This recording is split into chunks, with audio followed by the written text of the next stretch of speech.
Government. ಆ ಟೈಮ್ನಲ್ಲಿ ಇವರು ಕೆಲವೊಂದಷ್ಟು ಡಾಕ್ಯುಮೆಂಟ್ಸ್ಗಳನ್ನ ಮಾಡಿಕೊಂಡು ರಿಸರ್ವ್ ಫಾರೆಸ್ಟ್ ಆಗಿ ಕನ್ವರ್ಟ್ ಮಾಡೋಣ ಅಂತ ಹೇಳಿ ಅವರು ಶ್ರಮ ಪಡ್ತಾರೆ.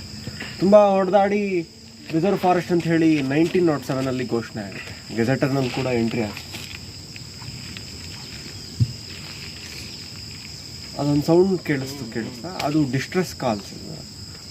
ಚಿರತೆಗಳು, ಪ್ರಾಣಿಗಳು, ಪಕ್ಷಿಗಳು ಎಲ್ಲದೂ ಡಿಸ್ಟ್ರೆಸ್ ಕಾಲ್ ಕೊಡ್ತದೆ. ಸೊ ಈಗ ಅದು ಅಲ್ಲಿ ನಾಯಿ ಇರ್ಬೋದು, ಇಲ್ಲ ಚಿರತೆ ಬಂದಿರ್ಬೋದು. ಸೊ ಅದು ಒಂದು ಕಾಲ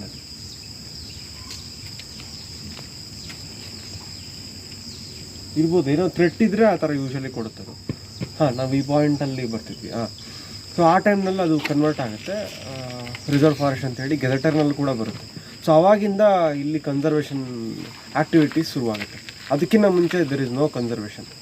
ದೇವರಾಯನದುರ್ಗ ಸ್ಟೇಟ್ ಫಾರೆಸ್ಟಲ್ಲೂ ಕೂಡ ಈಗಲೂ ಹುಡುಕಿದ್ರೆ ನಿಮ್ಗೆ 2-3 ಐರನ್ದು ವೇಸ್ಟ್ ಡಂಪ್ ಮಾಡಿರ್ತಾರಲ್ಲ, ಬಾಯ್ಲ್ ಐರನ್ ಕ್ರಿಯೇಟ್ ಮಾಡಿ ನಿಮಗೆ ಸಿಸ್ಟ್ ಬರುತ್ತಲ್ಲ, ಅದು ನಿಮಗೆ 2-3 ರಾಶಿಗಳು ಸಿಗುತ್ತೆ. ಸೊ ಈಗಲೂ ಹುಡುಕಿದ್ರು ಯಥೇಚ್ಛವಾಗಿ ಇಲ್ಲಿ ಮೇಯ್ನು ಐರನ್ಗೆ ಬೇಕಾಗಿದ್ದ ಕಾರಣ ವುಡ್ ಬೇಕಾಗುತ್ತೆ. ಆಮೇಲೆ ಫೈರ್ ವುಡ್ ಅದೇ ಯೂಶಲಿ, ಮತ್ತು ಓರ್ ಮೋಸ್ಟ್ಲಿ ಚಿಕ್ಕನಾಯ್ಕನಹಳ್ಳಿ ಆ ಕಡೆಯಿಂದ ತೊಗೊಂಡು ಬಂದು ಅಥವಾ ಇಲ್ಲಿ ಲೋಕಲಾಗೆ ಕಲೆಕ್ಟ್ ಮಾಡಿ ಬಾಯ್ಲ್ ಮಾಡಿದಂಥ ಒಂದು ಕೆಲಸ ಮಾಡ್ಕೊಂಡು. ಬಟ್ ಇದು ಒಂದು ರಿಸರ್ವ್ ಫಾರೆಸ್ಟ್ ಚೇಂಜ್ ಆದಂಥ ರೀತಿ. ಅದಾದಮೇಲೆ ಸುಮಾರು ಜನ ಫ್ಲೋರಾ ಮೇಲೆ ವರ್ಕ್ ಮಾಡ್ತಾರೆ. ಸಲೀಮ್ ಅಲಿ ಒಬ್ಬರು, ಅವರು ಆರ್ನಿಥಾಲಜಿಸ್ಟು. ಕಾಶ್ಮೀರ ಟು ಕನ್ಯಾಕುಮಾರಿ ಬರ್ಡ್ಸ್ ಮಾಡಿದಾಗ ಇಲ್ಲಿ 3 ದಿನ ಉಳ್ಕೊಳ್ತಾರೆ. ಕೆಲವೊಂದಷ್ಟು ಔಷಧಿ ಇದನ್ನು ಇದು ಪಕ್ಷಿಗಳನ್ನ ಅವರು ಗುರುತಿಸ್ತಾರೆ ಮತ್ತು ಡಾಕ್ಯುಮೆಂಟ್ ಕೂಡ ಲಿಖಿತ ರೂಪದಲ್ಲಿ ಅವರು ದಾಖಲೆ ಮಾಡ್ಕೊಳ್ತಾರೆ. ಅದನ್ನು ನೆಕ್ಸ್ಟ್ ಬಂದಾಗ ಮೆಡಿಸಿನಲ್ ಪ್ಲ್ಯಾಂಟ್ಸ್ ಕನ್ಸರ್ವೇಷನ್ ಏರಿಯಾ ಅಂತ ಹೇಳಿ ನಾವು ಹೋಗ್ತಿರೋ ಜಾಗ.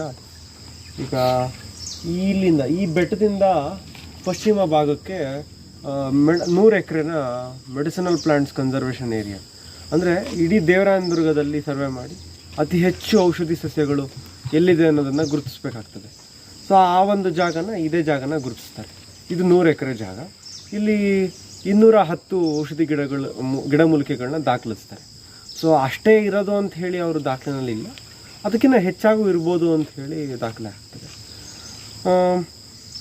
ಸೊ ಇಷ್ಟು ನಮ್ಮ ಫ್ಲೋರಾ ಫೌನಾ ಬಗ್ಗೆ ಇರುವಂಥ ಸರ್ವೆಗಳು.